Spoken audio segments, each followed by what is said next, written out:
Hello all, welcome to my PMP videos. Today we are going to discuss an important topic which is earned value analysis or EVM. Why is it very important? It is very important from the exam standpoint because we will definitely get at least 2 to 3 questions. If you're preparing for a PMP now, I'm sure you would have memorized all these formulas. But before jumping into the formulas, I want you to know each of these terminologies. As a project manager, imagine you are given a budget of 100,000 that runs for about 2 years of time frame. You have a resources, you have identified the work breakdown structure. You now know the scope of the work. So you're in the middle of the execution, and if someone asks you whether you're over the budget or under the budget, whether you're ahead of the schedule or behind the schedule, how would you determine that? These formulas will be really helpful as a project manager. Now let's see what does each of these terminology means. Planned value. What is planned value? How much of work should have been done? For example, when a project that is assigned for a 1 year, at the 6th month of time frame, definitely it should have been completed half of it. So that is the planned value. Earned value, how much work was actually done. When you revisit at the 6th month, but the actual work completed was only 40%. So this is your earned value, which is definitely less than your planned value. Actual cost. What is the cost incurred at the given point of time? This is usually in terms of dollars. Budgeted completion. What is the budget allocated to you to complete the project? That is budgeted completion. And estimated completion or EAC. How much you're planning to spend at the end of the project. And how do we determine this? We will determine all of this using various formulas.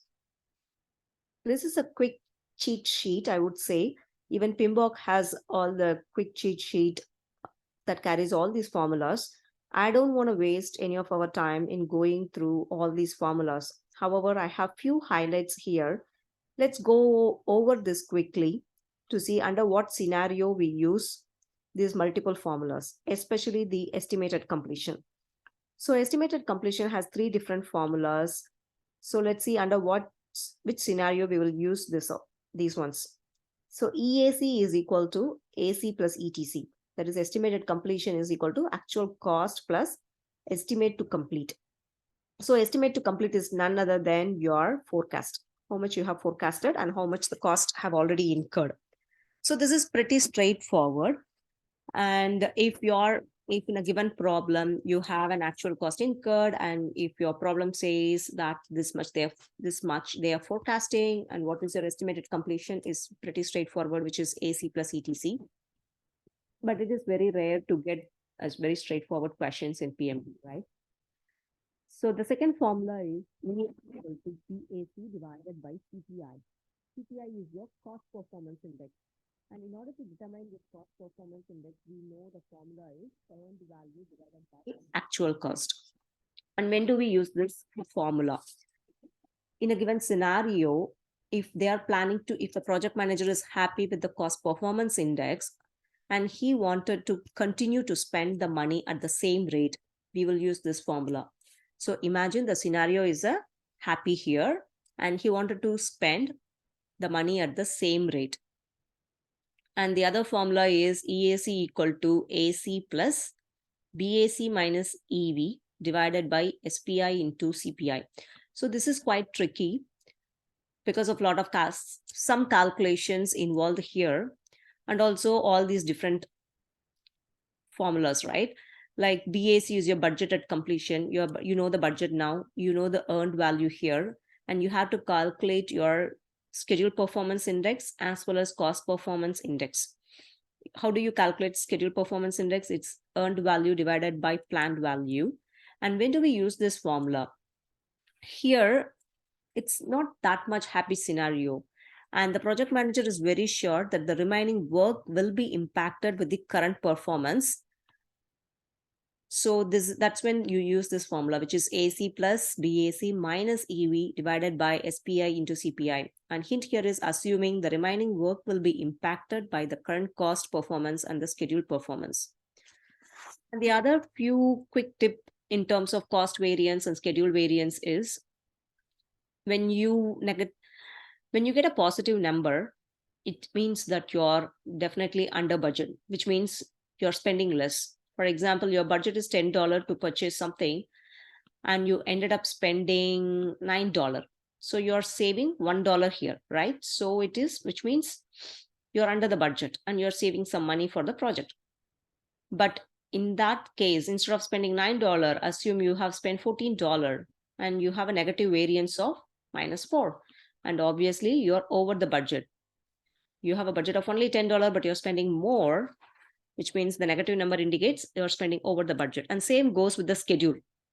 If it's in the positive number, you're ahead of the schedule, but if it is in the negative number, you're behind the schedule. It's very important to remember this, or it's a pretty straightforward logic as well, because we might get questions based on this, whether you're ahead of schedule or behind the schedule, or you're over the budget and under the budget. Please remember these ones.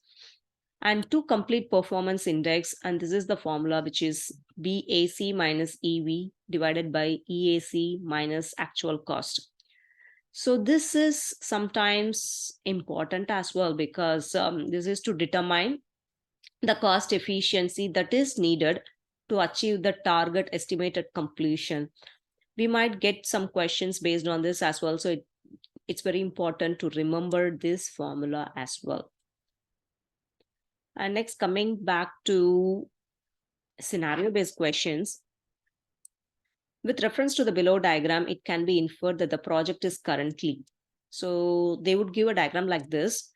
And this is the scenario, today's scenario. And your earned value stays here, which is closer to 3,000. And your planned value is here, which is closer to 4,000, right? And your actual cost is here, which is closer to 6,000. Let's take an approximate number. Based on this picture, we have to determine whether we are ahead of schedule or behind the schedule, whether we are over budget or under the budget. So now we know the formula for cost variance, which is EV minus AC. So looking at this picture, the actual cost incurred is definitely more because it is in the 6,000 range. So you're going to get a negative value for your cost variance, which means negative means you're spending more money. So over budget, right? Either of these options are right. Again, now to identify whether you're ahead of schedule or behind the schedule, we need to calculate schedule variance, which is EV minus PV, which is planned value.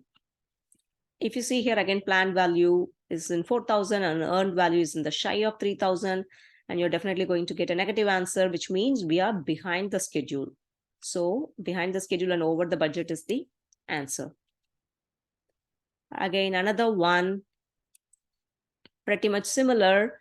Your earned value is higher than the planned value, right? Which means you will get a positive number, which means you're ahead of schedule. So either of this might be correct. So C and D is wrong. And here your actual cost is more than the earned value. So your cost variance is going to be negative, which means you're over budget. So B is the right answer. So this, based on this kind of pictorial representation, it should not take more than 30 seconds to answer your question. And if it's such a straightforward, we can save much of our time while answering the PMP. Okay. Here comes the last slide with a few more questions. For the project with earned value of 350 and actual cost of 300, planned value of 400, the original budget is 1,000. So original budget is your BAC, which is budget at completion, right? And assuming the remaining work will be impacted by the current cost performance and schedule performance, what is the estimate at completion? So now we know the formula. If it's impacted, if it's not a happy scenario, the formula is AC plus BAC minus, sorry, I'm not able to write here. So the formula is AC plus BAC minus EV divided by SPI into CPI. Here we have the earned value, we have the actual cost, we have the planned value. We have to determine schedule performance index. The formula for schedule performance index is earned value divided by planned value. And the formula for cost performance index is earned value divided by actual cost. So once we get SPI and CPI, then it's a straight away you put the numbers in the formulas and determine the cost. I will leave it up to you to work on this one. For a project with earned value, again, AC is 250, PV is 300, and original budget is 1000, assuming the project will continue to spend the money at the same rate. So what is the formula if they wanting to spend the money at the same rate, which sounds to me as a happy scenario? So the formula is BAC divided by CPI. So CPI, how do you determine CPI? It's earned value divided by actual cost. So plug in the numbers in the formula and you will get an answer.